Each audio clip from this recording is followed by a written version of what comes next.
अगर आप SC, ST, OBC, minority या डिसेबल्ड कैटेगरी में हो और आपको जानना है कि गवर्नमेंट की तरफ से आपको क्या फाइनेंशियल असिस्टेंस मिल सकता है हायर एजुकेशन के लिए, तो बने रहिए इस वीडियो में एंड तक ताकि आपको वो सारी जानकारी मिल सके। इस वीडियो में मैं बात करने वाली हूँ 9 ऐसी फेलोशिप की, चाहे आप किसी भी कैटेगरी में हो, आपको ये बहुत काम आएंगी अगर आप हायर एजुकेशन, यहाँ पे हायर एजुकेशन मतलब मास्टर्स, PhD, रिसर्च, इस टाइप का मैंने डेफिनेशन किया है हायर एजुकेशन का। तो इसके बारे में अगर आपको जानना हो तो इस वीडियो से बेहतर और कुछ नहीं है। हमें सरकार की तरफ से बहुत सारी योजनाएं मिलती हैं और बहुत सारे बेनिफिट्स भी मिलते हैं, पर हमें पता नहीं होता है कि कहाँ पे अप्लाई करें, कैसे अप्लाई करें। तो इस वीडियो में मैं सारे स्कीम्स आपको बताऊंगी।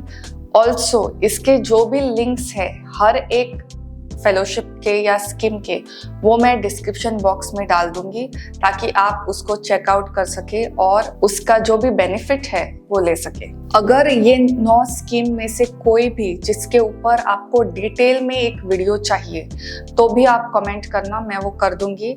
वैसे मैंने 1-2 पे ऑलरेडी पूरा डिटेल वीडियो ऑलरेडी बनाया हुआ है, तो वो मैं एंड स्क्रीन में डाल दूंगी। पर अगर इसके अलावा और कोई फेलोशिप या स्कीम पे आपको डिटेल्स चाहिए तो आपको वो मिल जाएगी, उसके लिए मैं सेपरेट वीडियो कर दूंगी। इस वीडियो में मैं सारे फेलोशिप्स को इतना ज्यादा डिटेल नहीं, पर आपको समझने के लिए आसानी हो उस पॉइंट ऑफ व्यू से बताऊंगी। सबसे पहले तो national fellowship for OBC student. अगर आपको रिसर्च करना है पर आपके पास नेट क्लियर नहीं है तो आप इसका बेनिफिट ले सकते हो। ये सिर्फ रिसर्च के लिए है और फुल टाइम स्टूडेंट्स के लिए है। ये फेलोशिप सारे उन यूनिवर्सिटीज और इंस्टीट्यूट्स को कवर करती है जिनके पास UGC ग्रांट है, जो भी UGC से रिकॉग्नाइज्ड हैं उनको ये फेलोशिप मिलेगी। 2 कोर्सेज के लिए ये एलिजिबल है, एक तो MPhil और एक PhD।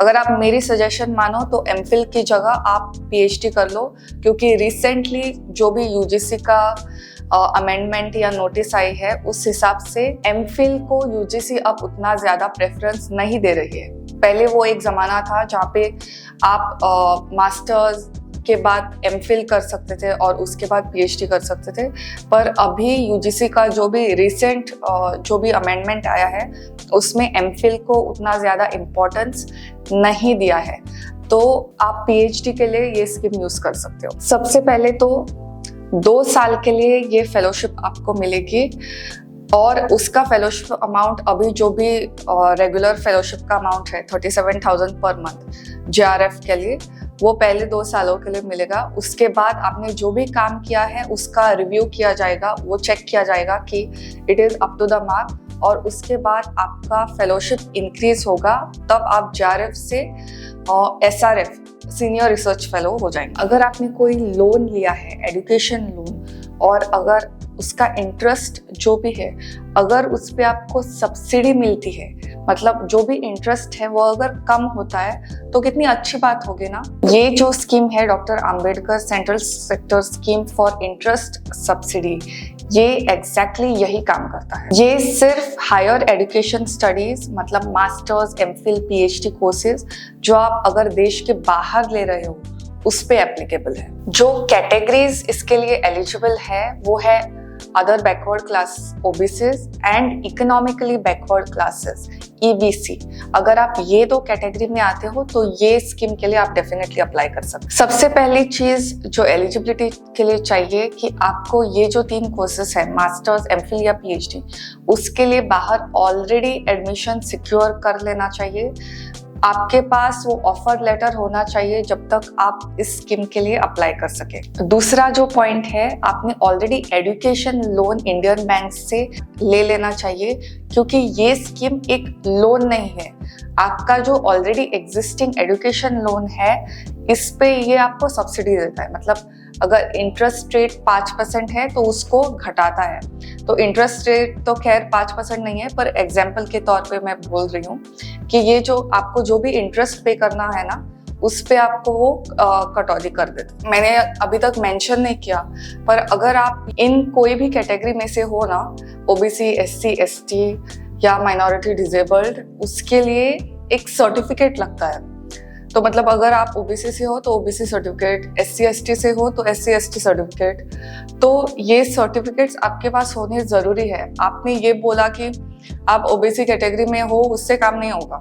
तो आप ऑनलाइन चेक कर सकते हैं कि ओबीसी सर्टिफिकेट कैसे पाए या बाकी के सर्टिफिकेट्स कैसे पाए। इतनी जानकारी अवेलेबल है आजकल कि सब कुछ ऑनलाइन मिल जाता है। अगली जो स्कीम है वो शेड्यूल कास्ट के लिए और अदर बैकवर्ड क्लासेस के लिए है, और इसको सपोर्ट किया है ministry of social justice and empowerment.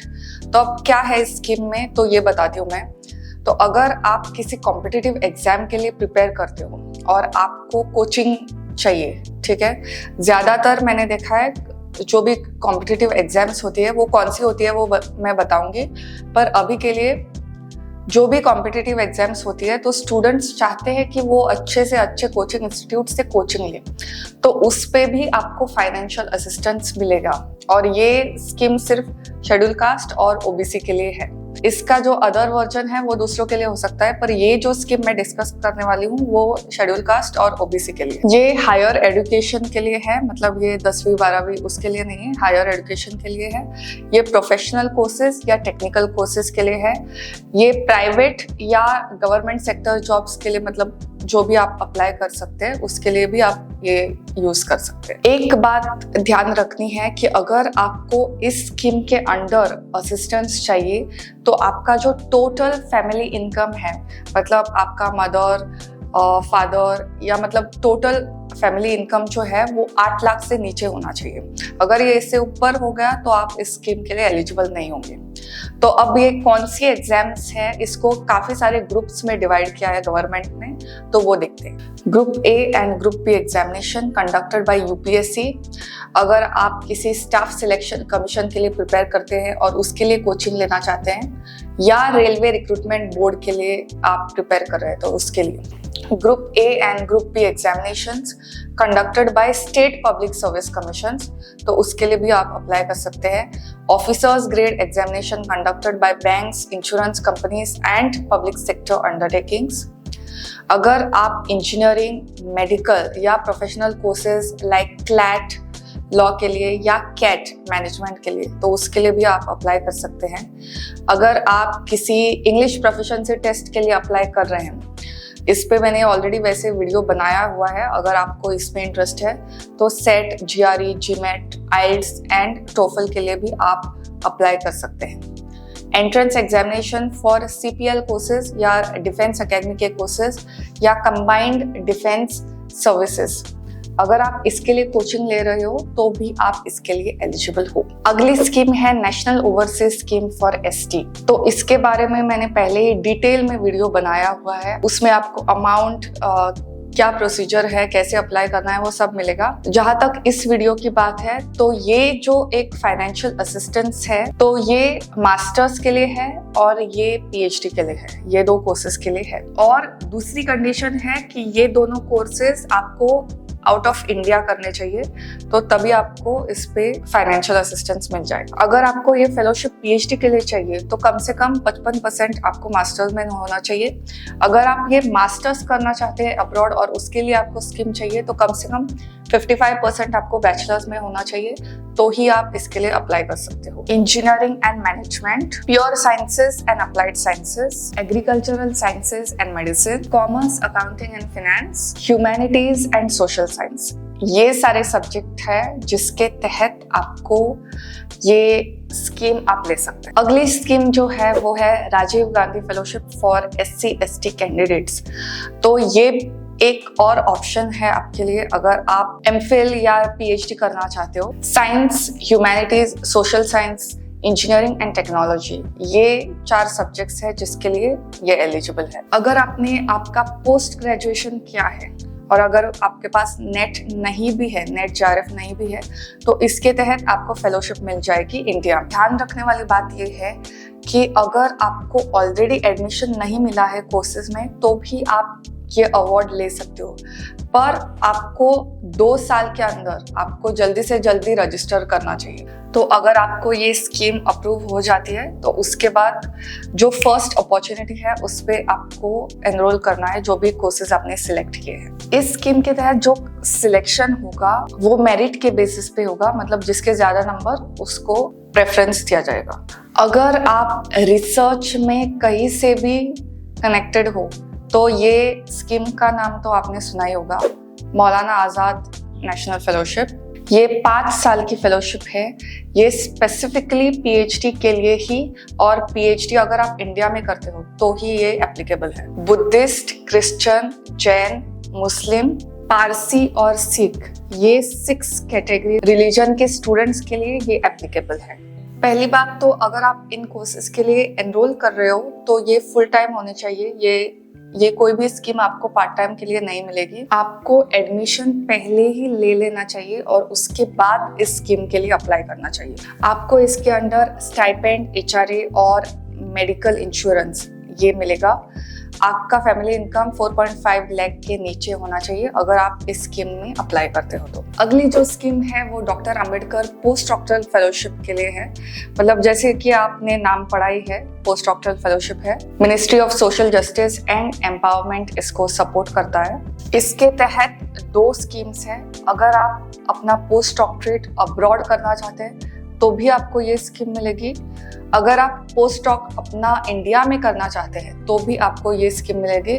इसका जो ड्यूरेशन है वो 2 साल का है। आपने अपनी पीएचडी रिकॉग्नाइज्ड रिसर्च इंस्टीट्यूशन से किया होना चाहिए। और दूसरी इम्पोर्टेंट बात, और ये बहुत सारे दूसरे जो मैं पोस्ट डॉक फेलोशिप्स करती हूँ दूसरे, तो उनके लिए भी एप्लीकेबल है कि 10 साल से ज्यादा अगर आपके पीएचडी को हो गए हैं तो आप इसके लिए एलिजिबल नहीं हैं। अगर आपने रिसेंटली पीएचडी की है तो आप इसके लिए एलिजिबल है। 55% मार्क्स आपको मास्टर्स और आपके बैचलर्स लेवल में होना चाहिए।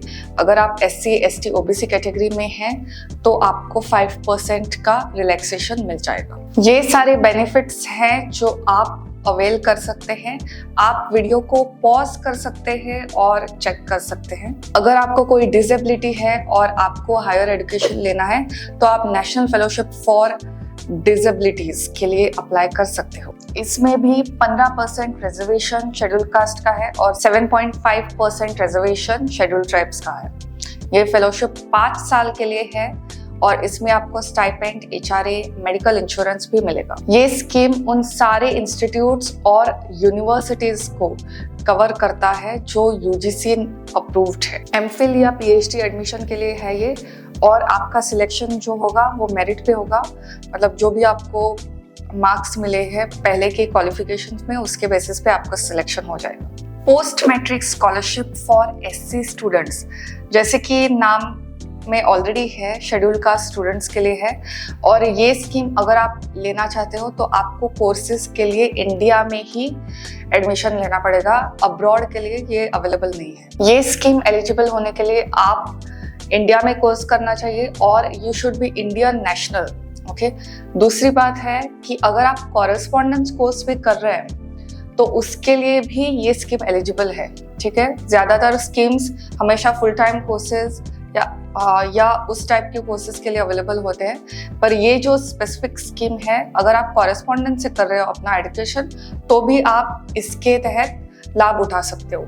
अगर मैं कोर्सेज की बात करूं तो ये सारे कोर्सेज हैं जिसके लिए आप इस स्कीम के तहत फंडिंग ले सकते हो।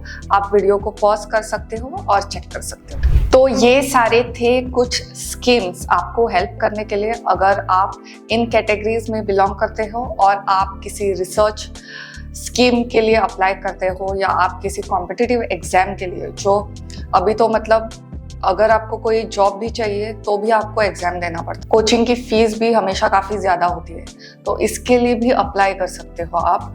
एक्चुअली ये सारी बातें मुझे भी नहीं पता थी, जब मैंने इस वीडियो के लिए रिसर्च चालू किया तो मुझे पता चला। ये वीडियो ज़्यादा से ज़्यादा शेयर करें। अगर आप एक डेडिकेटेड वीडियो चाहते हैं ये 9 स्कीम में से कोई भी स्कीम पर, तो मुझे कमेंट में बताना। I will be more than happy to do that. तो अगले वीडियो में मिलते हैं, तब तक के लिए बाय।